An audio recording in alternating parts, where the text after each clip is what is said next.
My green velvet boxwood topiary has little blooms all over it. They're kind of a pale yellow to light green color, and they're so delicate and beautiful. Let me see if I can get a closer look for you. Just like little bursting blossoms all over. Now I'm not smelling a scent, so maybe this is one of the unscented varieties. Even my top topiary ball has blooms on it. But I'm just delighted. It gives it a really beautiful spring interest. So pretty. None of my other boxwoods have blooms, so maybe it's the variety, or perhaps the other ones might be blooming later on. We'll have to see.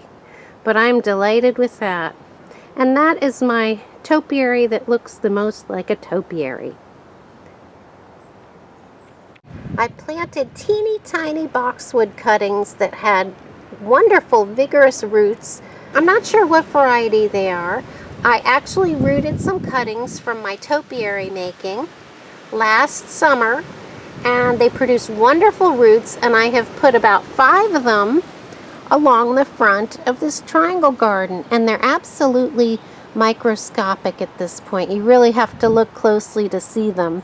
But I think in a couple of years they'll look very beautiful, and I'm hoping the variety I put in there is not too tall of a variety. Of course I can keep them clipped down, but I'm getting ahead of myself, assuming they'll all survive. But I figure that would make a nice evergreen hedge in the front of my triangle garden.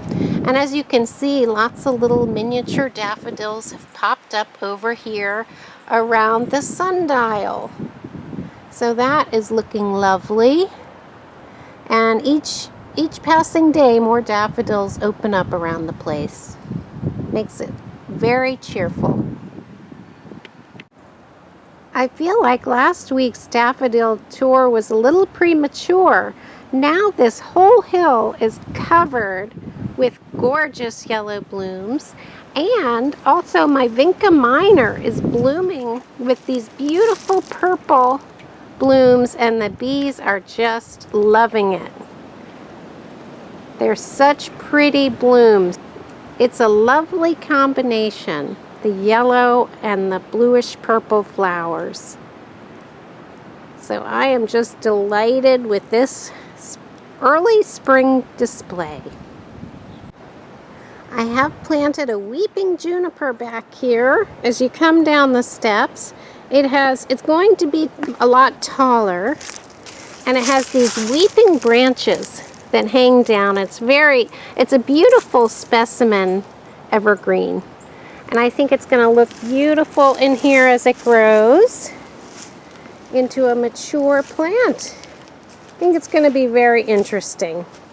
And I really am trying to add more evergreens into the landscape. I think this will be a really nice addition. And I have that behind some of my pots, and what I hope to be a bird bath pretty soon if I can find the top. They don't carry it at the Lowe's near me, but I hope they get some in later in the season. But it has a beautiful weeping branching quality. I've got those in front of 2 variegated euonymus. I think that'll be a nice combination. I have these beautiful daffodils here, and they're white with a ruffly pale yellow cup. I think they're just so beautiful. Those were not open last week when I gave you a tour of the garden. So more variety of daffodils are opening up. Here's a little ranunculus update. I have been bringing them in at night, but they've been outside during some pretty cold weather. But today they're enjoying some nice sunshine. But they are sprouting up. I planted them up. I moved them from their little tray and put them in individual pots. Some of the pots have 2 corums in there, but they're doing well and enjoying the sunshine today. My husband gave me some Valentine's Day flowers, and there was beautiful foliage in it. I decided I would just stick all of the foliage, including 2 of the hydrangea blooms, into this pot.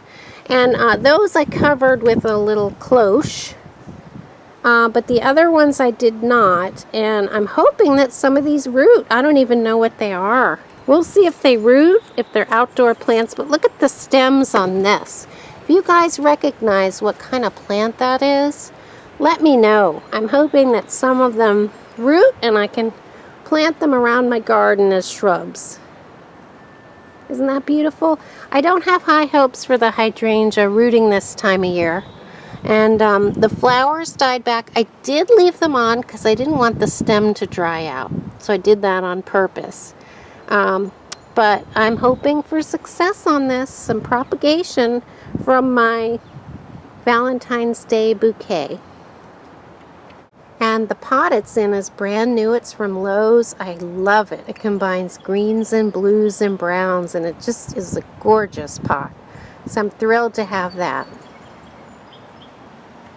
I was growing some snow peas in the house, and I planted them out a couple days ago, and it looks like they weathered a lot of wind and rain and cold weather the past couple days. So they really are good early spring crops. Hopefully I'm going to get some snow peas in a month or two. We'll have to see.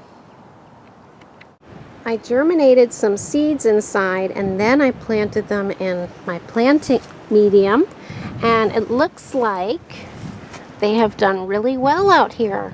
I domed them with an overturned plastic box, and they are all coming up. It's the white globe radish. Looks like I misspelled it. I left off the H. But those are all coming up well. And then turnips on this side. And this is a pretty deep bucket here. So I'm hoping that they can just grow right in place. I may have to transplant the turnips.